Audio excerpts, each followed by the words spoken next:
so much, Natalie. Time now, 6:12. We're going to get another check with Meredith. And Meredith, you are going to tell us about a new advisory that just popped up. We were talking about the flood advisory that was for Lompoc, Santa Barbara South Coast. But look, it is now including all the way north, the Coyama Valley, San Luis Obispo County. If you live in this green shaded area, the rainfall amounts that are coming down at this hour, within the hour, is at 1/4 of an inch to 1/3 of an inch, which means low-lying areas and intersections on roadways that typically flood could start to flood in the next couple of hours. This goes until 9 a.m., so keep that in mind. And you can see we are very busy in the First Alert Weather Center this morning. Our live storm tracker is showing that rain moving in. Let's zoom into your neighborhood. South Coast, Isla Vista, Goleta. This rain is moving toward you. Expect to see some moderate to heavy rain in the next half hour. It's also pushing into the San Ynez Valley, Buellton, Solvang, Lompoc.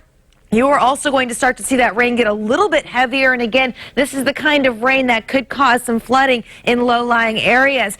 This is all moving to the northeast, so you can see it's pushing into SLO County, Santa Maria. Everybody expecting to see that rain get a little bit harder as we move forward into your morning. And we also have a flash flood watch that goes until 4 a.m. on Thursday. This is for those recent burn areas we're talking about near Santa Margarita, the Solomar fire in Ventura County, even the Montecito Hills.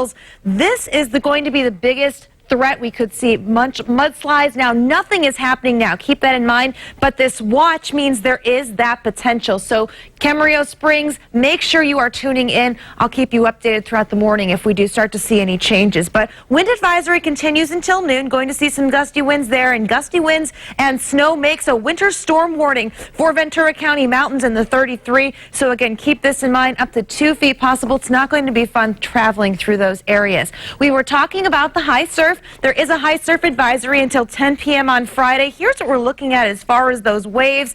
The largest waves will be Wednesday and Thursday. If you combine that with those high tides we're seeing in the mornings, we also could see some coastal flooding and even some damage to piers the next couple of days.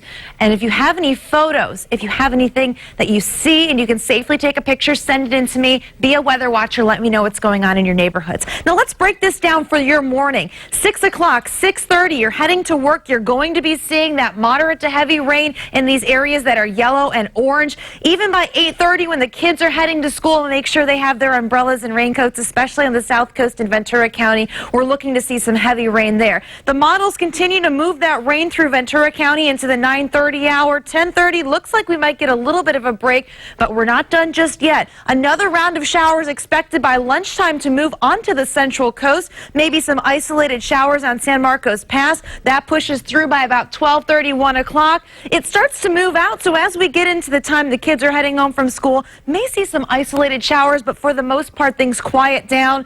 And then overnight, we get a break before round number 2. A second storm moves through. That's going to start to bring some heavy rain again into Cambria, San Luis Obispo County first. And by the time kids are heading home or heading to school or you're heading to work, we could see a repeat of what we're seeing this morning. Roads will be slick and very dangerous to drive on.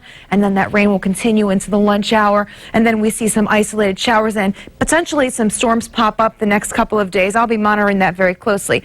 Totals are looking to be between 1/2 an inch and 1/4 of an inch. This is one model.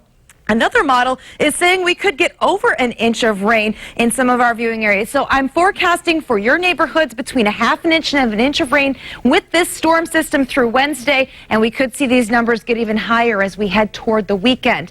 We're expecting to see a little bit less rain chance on Friday, but then a third system brings us another round of rain. Now that El Nino pattern has been strengthening, and because of that, that's why we are starting to see more of these storm systems come our way. But be prepared the next couple of days. I'll have more updates for you.